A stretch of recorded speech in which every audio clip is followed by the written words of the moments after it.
Hey, how's it going? My name is Wes. Welcome back to another lesson. In today's lesson, we have another purple grammar lesson. And the topic of today's lesson is the word lo and how we can use the word lo as a way of saying it. So today's lesson is a grammar lesson in which we will dive a bit deeper into the word lo and which will explain how we can use the word lo as a way of saying it. So without further ado, let's dive into today's lesson. Alright, so today's lesson is fully focused on one word, the word lo. And the word lo in Spanish is a very versatile and regularly used word. Now the word lo has different uses in Spanish, and one of its common uses is as a way of saying it. So one of the translations for the word lo is it, lo. So just to give you an example, if you look at the sentence no sé, which means I don't know, no sé, no is not, and sé means I know, which is a conjugation in the I form from saber, to know. So no sé, I don't know. If we add the word lo in between and we say no lo sé, then instead of saying I don't know, we say I don't know it. So the word lo in this sentence is used to describe it. So no lo sé, I don't know it. No sé, I don't know. No lo sé, I don't know it. So lo can mean it. And in this example, no lo sé, we see that lo is a separate word by itself. So no lo sé. So this is one way that we can use the word lo. Now another way of using the word lo is not only as a separate word, which means it, but actually you will very often find in Spanish that the word lo is actually pasted in front or at the end of another word. So to give you an example, if we look at this sentence, voy a hacerlo, voy a hacerlo, I'm going to do it. Then we see that the word lo is directly, so without a space in between, is directly added to the verb hacer, which as we learned, hacer was to do or to make. So hacerlo, to do it or to make it. So voy a hacerlo, I'm going to do it. So in this example, hacerlo is one word. So it's not hacerlo, but it's hacerlo as one word. So lo can be either used as a separate word, but it can also be used as a word that we paste, like literally paste, next to another word to make it one word. So hacerlo, voy a hacerlo, I'm going to do it. Or for example, voy a comerlo, I'm going to eat it. So again, here we see that lo is pasted directly next to comer, which means to eat. So voy a comerlo, I'm going to eat it. So comerlo is one word again here. Now another way of describing something, if you want to say the exact same sentence, is instead of saying voy a comerlo, we can also say lo voy a comer, which also means I'm going to eat it. So the placement of the word lo does not necessarily have a very specific rule.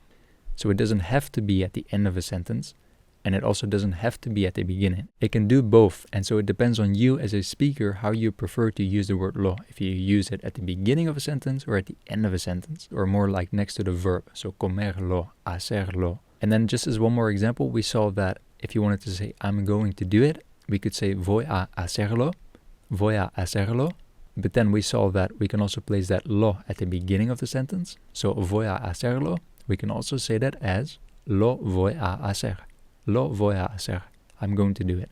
So voy a hacerlo, lo voy a hacer, voy a comerlo, lo voy a comer.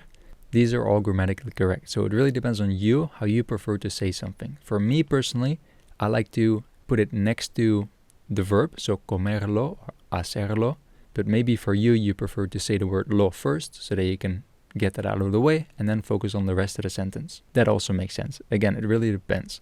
Anyways, what I wanted to explain was that the word lo can stand on itself to mean it, but it can also be placed directly next to a word or usually a verb, which then creates one word. So comerlo, hacerlo. That's what I wanted to explain. Hey, what's up? It's Wes from the future. I'm sorry to interrupt this video. I just wanted to let you know that I also have a Patreon where you can get early access to the next video lessons. All you have to do is to click on the link in the description, which will take you to my Patreon page where you can sign up for early access to the next lessons. Because here on YouTube, I only upload one new video every week. So if you don't want to wait for a new lesson to appear and you already want to watch all of the new lessons, then you can do so by going to my Patreon. And if you prefer YouTube over Patreon, that's also possible. Simply go to my YouTube channel and click on the join button to gain early access to the next lessons. Your support helps me to keep making more videos for free for anybody to watch. And the goal is to make many more courses in different languages. So I could really use your help. Alright, that's it for this short interruption. I'm sorry. Let's get back to the video. Alright, and then the last way in which lo is very often being used is in combination with the word que. So then we form the combination lo que. And the combination lo plus que, so lo que, can have many different meanings. Usually it means something along the lines of it, that. So for example, in this sentence, lo que tienes es algo especial. Lo que tienes es algo especial.